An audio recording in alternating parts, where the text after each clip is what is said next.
Halo pemirsa, kali ini kabar terbaru datang dari Sunan Kalijaga yang memilih mundur menjadi pengacara Sintiara Alona. Selanjutnya, kabar terbaru datang dari artis senior Edis Adelia yang akan pergi ke Mesir sebelum melanjutkan program bayi tabung. Terakhir, kabar terbaru datang dari Delia Septianti yang belum menikah lagi dan menginginkan taruh.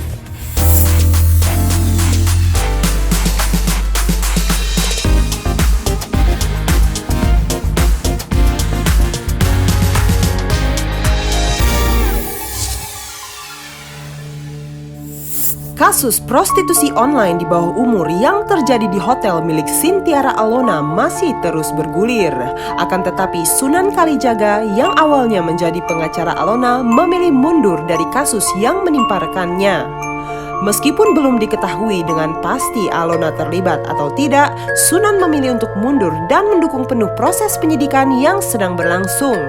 Tak sampai di situ, Sunan masih mensupport Alona agar kasus yang dialaminya cepat terselesaikan.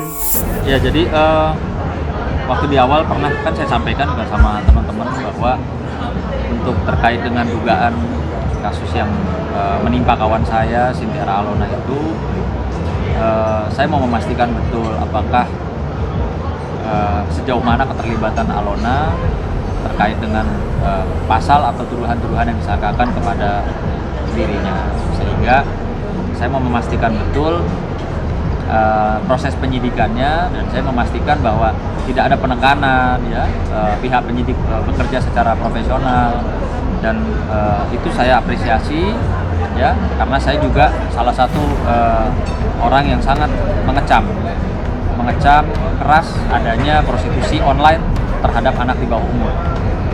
Nah, adapun kemarin saya juga sudah bertemu dengan Alona, saya sudah bertemu dengan para saksi, saya sudah ketemu dengan Pak Kanit, dengan Pak Kasubdit, yang dimana berdasarkan analisa hukum saya, maka saya mengambil satu keputusan bulat, yaitu saya mengundurkan diri dari tim kuasa hukum Alona. Sehingga kemarin juga saya secara lisan menyampaikan kepada pihak Pak Kasubdit Renata dalam hal ini, saya menyatakan mengundurkan diri.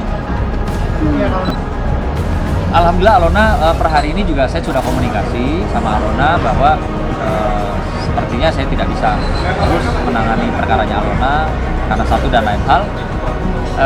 Tadi terakhir komunikasi juga, ya, saya tetap mensupport dia sebagai kawan. Saya sampaikan bahwa tetap semangat, jaga kesehatan, jangan lupa beribadah, ya, minta doa kan. Ya, jadi kalau dibilang terbukti atau tidak terbukti, ini kan masih dalam proses penyidikan. Bahkan kemarin pihak penyidik juga menyampaikan masih akan menggali lebih jauh, tidak menutup kemungkinan ada tersangka lainnya yang belum tertangkap. Sehingga saya rasa ya saya mau lebih istilahnya lebih mensupport proses penegakan hukum dan pemberantasan kasus-kasus prostitusi online terhadap anak, supaya tetap jalannya tetap baik, ya. Kalaupun memang ada para tersangka lainnya, ya saya minta pihak kepolisian tentunya bertindak tegas. Itu Alona meminta saya, dia bilang, "Assalamualaikum Bang, apa kabar?" katanya. Saya bilang, "Baik Bu." Terus dia bilang, ini tanggal 17 Maret kemarin, ya, pada saat dia di Polda, dia hubungi saya, "Pak, apa kabar?" "Ya, ini siapa?" saya tanya. Alona, aku di Polda," katanya gitu. Di Renakta, unit 5, Renakta, ya, Subdit 5, unit 5. Ya, dibilang dia ada masalah lah di sini. Ada masalah. Saya bilang saya masih di luar kota. Nanti saya pulang baru saya pelajari persoalannya seperti apa. Sudah, jadi seperti itu awalnya. Seperti apa Bang? Ya, saya kalau mau ngomong tahu permasalahannya kan belum tahu, ya, sebelum saya berjumpa atau menemui pihak penyidik, ya, wawancara bersama ada beberapa saksi gitu, ya. Dan saya juga minta kepada proses hukum ini, kepada penyidik, agar supaya itu betul-betul digali supaya tidak ada istilah salah sangkaan pasal kepada orang yang tidak tepat. Makanya kemarin saya bertemu dengan Pak Kanit, saya bilang, Mas Dedi, saya dukung, tolong betul-betul digali sehingga siapa berbuat apa, perannya siapa bagaimana, itu semua terang benderang. Ya, jangan sampai miss. Ya, seperti yang saya sampaikan tadi, kemarin saya masih ketemu dengan Pak Kanit, artinya mereka menyampaikan masih ada apa namanya, ada rangkaian pendalaman dari kasus ini, baik itu handphonenya semua disita, nanti bisa sama-sama melihat sejauh mana keterlibatannya siapa, bagaimana. Gitu. Jadi ini kan ada melibatkan ada mucikarinya, ya, lalu ada juga korbannya, lalu juga ada pengguna jasanya, lalu ada penyedia, ada joki, apa segala gitu ya. Pokoknya kemarin saya mendengarkan apa yang dipaparkan oleh pihak penyidik itu ya sungguh-sungguh prihatin ya terhadap nasib para korban anak-anak di bawah umur ini ya, sehingga saya sangat mendukung lah ya pemberantasan prostitusi online yang menjadi korban adalah anak-anak di bawah umur. Tak ada paksaan untuk mundur. Sunan mengikuti apa kata hatinya karena ia sudah menganalisa jauh kasus yang menjerat Alona. Di samping itu, hukuman yang akan diterima jika bersalah menurutnya sangatlah berat, bahkan bisa dikenakan 5 tahun penjara. Saya mengikuti kata hati saya aja, bahwa dari hasil analisa saya dalam peristiwa ini ya memang kayaknya saya udah cukup, tidak mau ada keterlibatan dalam peristiwa atau kasus ini, dalam arti sebagai kuasa hukum. Alhamdulillah dalam keadaan sehat, baik. Kemarin saya temuin juga dia cuman masih dalam keadaan ini aja, kaget karena dia tidak menyangka bahwa dia sebagai pemilik hotel juga harus jadi tersangka dan harus ditahan. Jadi dia nggak siap. Jadi gini, kalau pasal terkait dengan Undang-Undang Perlindungan Anak ya, itu memang ya cukup berat ya, cukup berat, dan itu jadi satu kesatuan ketika memang ada keterlibatan dari para pelaku ya, rangkaian peristiwa ini tentunya pasti ya tidak ada istilahnya pasal, yang ini kena pasalnya ini, yang ini kena pasalnya ini. Tapi kalau bicara Undang-Undang Perlindungan Anak, kemarin kita sudah diskusi bahwa itu adalah satu kesatuan. Itu di atas 5 tahun ya, di atas 5 tahun. Cuma kan karena ini masih proses penyidikan, ya saya juga tidak bisa menyampaikan ini pasal sekian, karena namanya proses penyidikan nanti bisa saja berubah. Artis senior yang masih terlihat cantik, siapa lagi kalau bukan Roni Ismawati Nur Azizah yang biasa disapa Edis Adelia. Kali ini Edis sedang mempersiapkan diri mulai dari swab test untuk berangkat ke 2 benua dan 5 kota. Tak hanya itu, Edis juga mempersiapkan berbagai perlengkapan seperti baju hangat karena cuaca di Mesir kalau malam hari sampai 10 derajat Celcius. Edis sangat bersyukur karena cuaca di sana tidak terlalu panas. Ya, jadi kan insya Allah tuh saya tanggal 26 Maret ya, tanggal 26 Maret berangkat ke Mesir holiday. Itu bersama sahabat Tour and Travel. Saya akan datang ke 2 benua 5 kota. 2 benua 5 kota itu yaitu kota Kairo, Alexandria, terus Suez, Sam, El Sheikh, sama Tur Sinai, Jabal Sinai gitu. Jadi ini berangkat tanggal 24 Maret sampai tanggal 1 April. Jadi karena mau berangkat, tadi saya udah melakukan swab PCR test sebagai persyaratan untuk bisa terbang seperti itu gitu. Jadi persiapannya itu udah, kemudian tadi saya juga sudah beberapa hari ini udah mulai packing gitu kan, dan kita kan di grup diinformasikan bahwa cuaca di sana sekitar 24 sampai 26.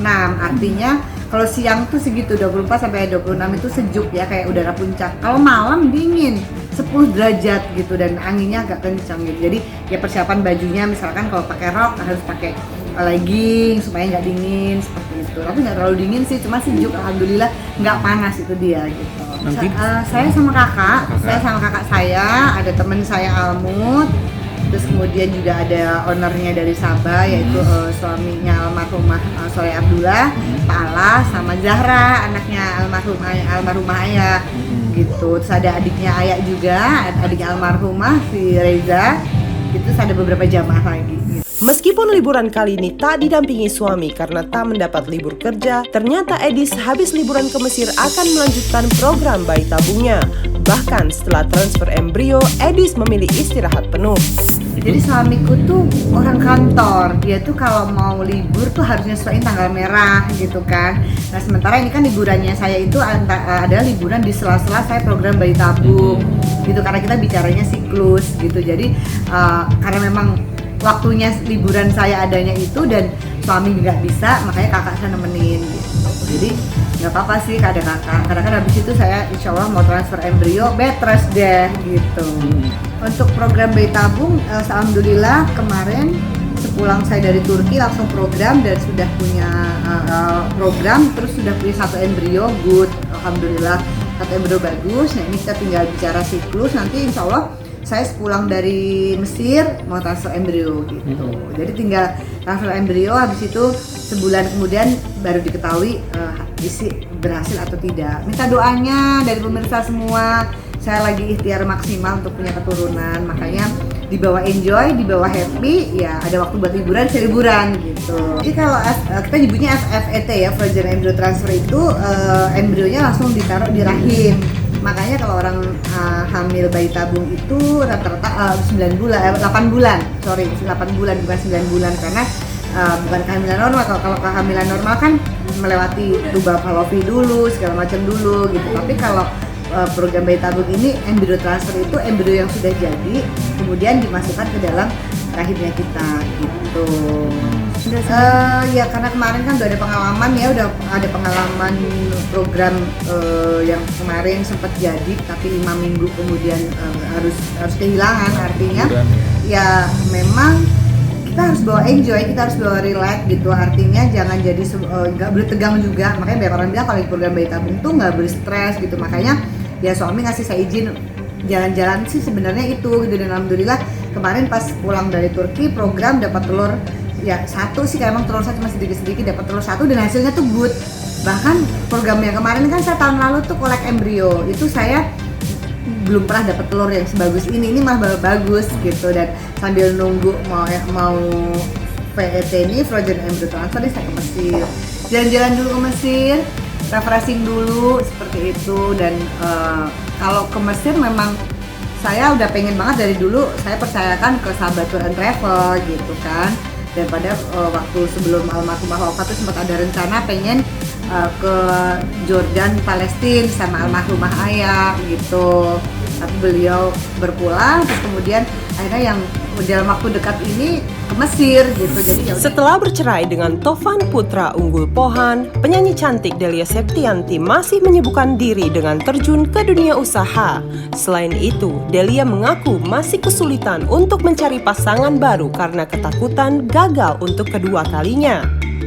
Di samping itu, Delia juga ingin mendapatkan pasangan baru lewat jalur ta'aruf. Tak banyak kriteria tertentu, Delia pun hanya menginginkan pendamping yang menerima masa lalunya dan menyayangi keluarganya. Baby, kan aku belum dapet jodoh lagi, gimana sih? Mancing deh. Kan sekarang kan masih sendiri semua. Nah karena masih sendiri, jadi gue sibuk aja pokoknya ya. Sendiri. Pengennya sih pengen cepet nikah lagi, tapi sampai saat ini masih belum nemuin yang pas gitu. Dekat-dekat sih udah ya, tapi apa ya, belum. Mungkin kalau pada nanya deh trauma ya gitu kan, sebenarnya sih trauma enggak, cuma lebih hati-hati aja gitu aja sih. Jadi ya kalau ada yang bilang juga nyibukin diri ya supaya nggak berasa sendirinya, iya. Ya nggak usah munafik lah, iya juga, cuman memang satu hal memang aku nggak bisa diem orangnya sih gitu. Jadi apa ya, apapun kalau bisa dikerjain. Sekarang job-job udah mulai berdatangan lagi, alhamdulillah ya diambil aja semuanya. Yang penting kan sekarang jaga kesehatan itu aja. Terus kalau soal jodoh, tadinya sih aku nargetin, tadinya pengennya tahun ini harus nikah gitu kan. Cuma ternyata berubah di awal tahun kemarin. Aku mikir kalau misalnya ditargetin aku jadi stres sendiri takutnya gitu kan. Terus takutnya kalau ditargetin mana yang ada ya udah deh gitu kan. Jadi daripada aku kayak gitu, jadi mendingan sekarang aku udah serahin aja sama Allah, mana dikasih yang terbaik. Harus yang sayang sama keluarga, sayang sama aku, bertanggung jawab, bisa jadi imam yang baik. Karena kan udah pernah ngalamin gagalan ya, jadi nggak mau yang kedua kalinya. Sudah ada ya? Ada beberapa loh, enggak belum ada belum. Cuman kenal aja. Taruh atau kemarin sih aku sempat kayak pacaran gitu. Cuman kayaknya untuk saat ini lagi nggak mau pacaran dulu, nggak mau pacaran lagi. Aku sakit hati gitu. Jadi kalau mungkin taruh ya insya Allah kalau memang baik jalannya seperti itu gitu kan, ya insya Allah aku mau aja kalau taruh. Yang cocok yang pasti nerima aku apa adanya. Karena statusku kan udah bukan yang dulu lagi nih. Kalau dulu statusnya belum pernah menikah gitu kan. Nah kalau sekarang kan statusnya aku sudah pernah menikah, walaupun memang aku belum punya anak. Tapi mungkin ada sebagian orang yang apa ya, yang menganggapnya itu kayak gimana gitu kan. Jadi itu yang selama 2 tahun ini yang aku pelajarin selama aku sudah berganti status gitu. Ada orang yang menganggapnya oh ya kenapa memang ya kalau sudah pernah menikah. Kan ada juga sebagian orang yang menganggapnya sebelah mata gitu. Jadi aku mencarinya adalah sosok laki-laki yang menerima aku apa adanya, dengan statusku yang sudah menikah, dengan kesibukan aku, dan yang pasti juga nggak cuma akunya aja yang dia bisa terima gitu, tapi dia juga harus sayang keluarga aku. Sempat merasa kesepian, Delia terbesit untuk mengangkat seorang anak untuk menemaninya. Akan tetapi, hal tersebut tertunda berkat adanya keponakan dari sang adik. Tak sampai di situ, dukungan dan support keluarga selalu ada untuk Delia memilih calon suami nantinya.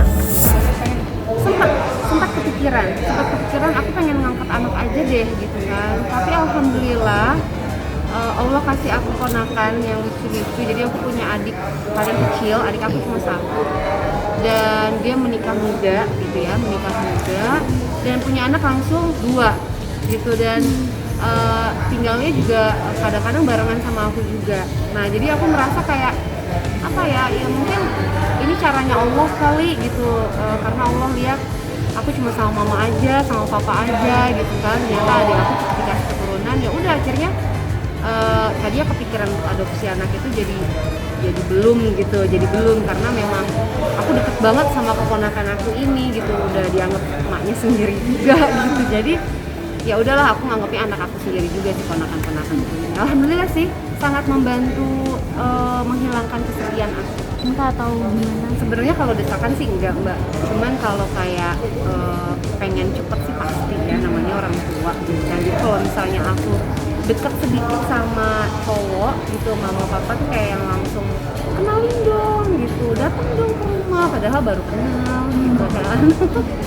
Jadi apa ya, memaklumi aja sih namanya orang tua. Tapi kalau yang mendesak kayak ayo kamu harus cepet nikah enggak, alhamdulillah enggak gitu. Malahan mereka yang walaupun pengen cepet kenal, justru mereka pengen cepet tahu.